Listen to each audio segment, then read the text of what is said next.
From the heart of Madrid, where passion meets purpose.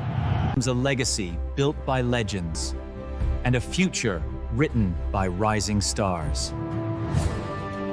This is the White News, La Casa Blanca Report, your trusted voice for everything Los Blancos.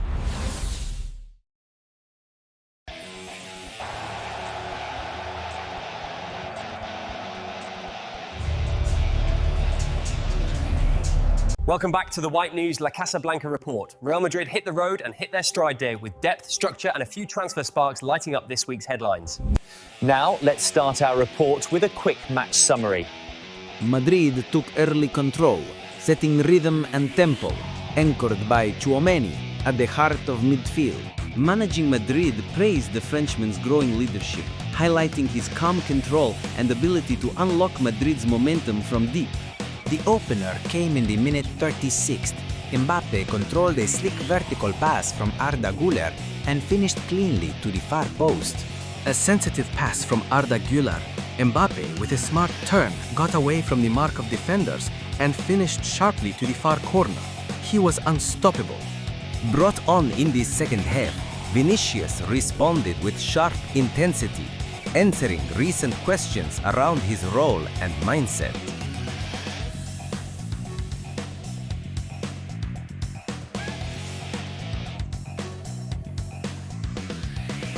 Despite his recent controversies, including a lack of minutes and rumored tension with the club, he responded with intensity. He assisted Mbappe's second and scored an added time with a sharp solo run, proving his value off the bench.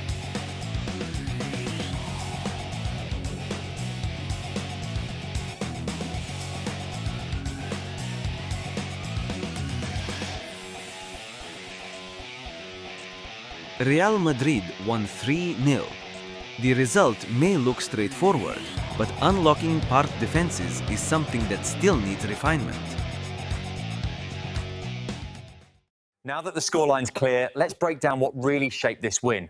Rhythm control, the players' positioning, and the structure behind Madrid's balance.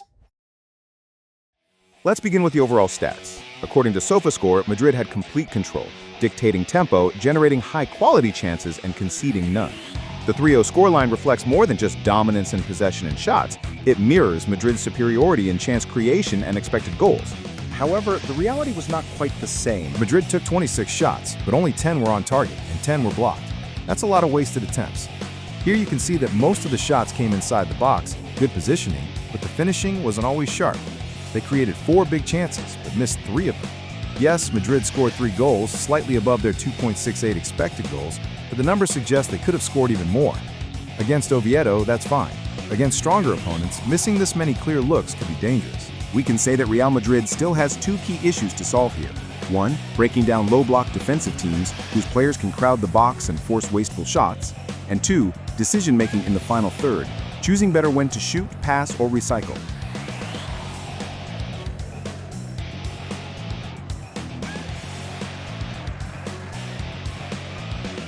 On the contrary, one of Madrid's clearest improvements in this match is the relentless pressing. That's the difference under Xabi Alonso. Win the ball back fast, stay on the attack, and never let opponents breathe. Look at the first half stats. Oviedo had just 1 shot, 0.05 xG. Madrid pressed so high that Oviedo couldn't get out of their own half. In the second half, Oviedo had more possession, 45% in 5 shots, but still 0 big chances. Every time they tried to break, Madrid's press stopped them. Across the game, 23 tackles, 9 interceptions, and 9 corners forced. Clear proof of aggressive recovery. The best example, Vinícius pressed right after Madrid lost the ball, won it back, and seconds later assisted Mbappe's second goal.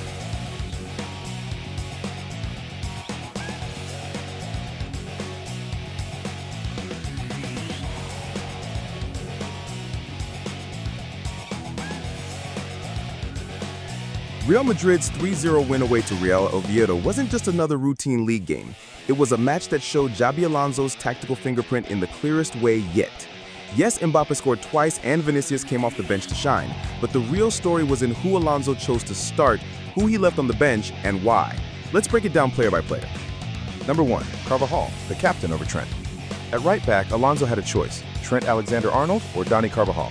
On paper, Trent offers more attacking flair, but against Oviedo's low block, that option made little sense. Trent is at his best when he can surge into space, whip early crosses, and exploit gaps in transition. But against Oviedo, there was no such space. Their backline sat deep and narrow. Instead, Alonso urged his captain, Carvajal. Carvajal's value here wasn't just defensive. He brought balance to a side where Carreras, on the opposite flank, was constantly pushing forward. If both fullbacks had been ultra-attacking, Madrid's structure would have been vulnerable.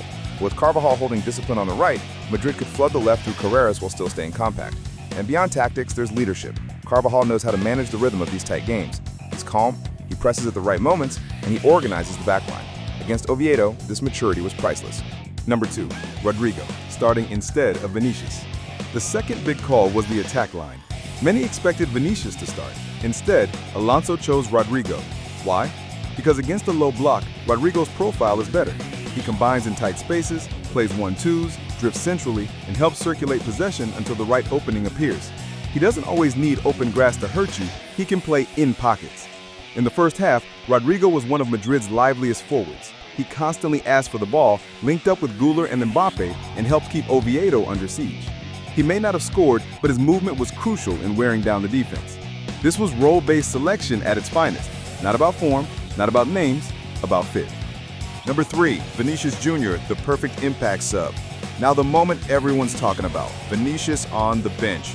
Was it controversial? Yes. Was it risky? Maybe, but tactically it was genius. Alonso knew that if Vinícius came on after 60 minutes, Oviedo would be tired, stretched, and vulnerable. And that's exactly how it played out. Vinícius pressed immediately after coming on. He won the ball back, set up Mbappé's second goal, and then scored one himself. In 30 minutes, he had more direct impact than most players manage in 90. The message was clear. Under Alonso, even stars like Vinícius must earn their minutes, and sometimes their role is not to start, but to finish. Number 4, Tchouaméni, the shield, the pivot, and the space creator. Not a new name in the starting 11, but a core player in Alonso's system. His importance was already clear in the Osasuna match, but against Oviedo, it caught even more media attention. Tchouaméni's defensive work was outstanding, cutting counters, intercepting danger, and winning duels. One of his tackles even started the sequence for Madrid's breakthrough goal. But he was more than just a shield. He acted as a transition point, recycling possession and switching Madrid from defense into attack. When Madrid pressed high and won the ball back, he was often the first safe outlet, linking play to Güler, Rodrygo, or the fullbacks. And beyond the ball, his positioning and off-the-ball runs created space for teammates. By stepping slightly wider or dropping deeper, he dragged markers out of position and opened lanes for Madrid's creators.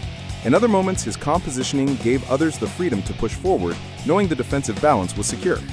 This combination, protector, distributor, and space creator, made him central to Alonso's plan. Without Tchouaméni, Madrid risked being stretched.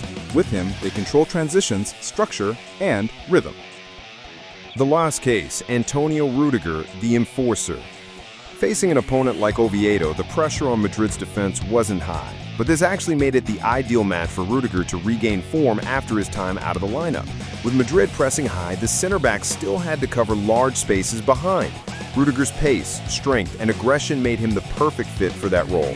He shut down every attempt to run in behind and kept focus despite long stretches of inactivity, something defenders often struggle with in low block games. He stayed sharp, organized Hussein alongside him, and ensured Madrid conceded 0 big chances.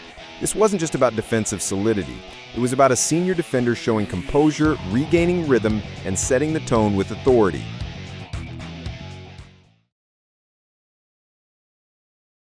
Our opinion on Real Madrid's second La Liga match. Now, let's catch up on the latest transfer whispers and team updates. Dani Ceballos is set to leave Real Madrid for Olympique de Marseille on a loan deal that includes an obligation to buy at the end of the season, effectively marking the end of his Madrid career. The move comes after limited minutes under Xabi Alonso, with the club seeking to free up midfield space while giving Ceballos a fresh start in Liga. Lucas Vázquez has officially joined Bayer Leverkusen on a free transfer, signing a 2-year deal until 2027 after leaving Real Madrid this summer. He's expected to play a key supporting role under Erik ten Hag, providing experience on the right flank after Jeremy Frimpong's exit. Real Madrid have been drawn into a tough Champions League group featuring Manchester City, Liverpool, Juventus, Benfica, Marseille, Olympiacos, Monaco, and Kairat Almaty. It's one of the most competitive groups of the tournament, setting up several heavyweight clashes early in the campaign. A lot of preparation is needed for Xabi Alonso and his team. Real Madrid are expected to line up against Mallorca with Courtois in goal, a back four of Carvajal, Militao, Huijsen, and Carreras, and a midfield trio of Tchouaméni, Valverde, and Güler. In attack, Mbappé leads the line, supported by Mastantuono on the right, and either Vinícius Jr. or Rodrygo on the left, giving Alonso both creativity and balance. Real Madrid continue to grow under Alonso, new leaders, new layers, and rising expectations. Next week brings fresh challenges and bigger answers. Until then, keep your eyes on the crest. For more match coverage, tactical breakdowns and transfer talk, like, share and subscribe to the White News La Casa Blanca report. Hala Madrid.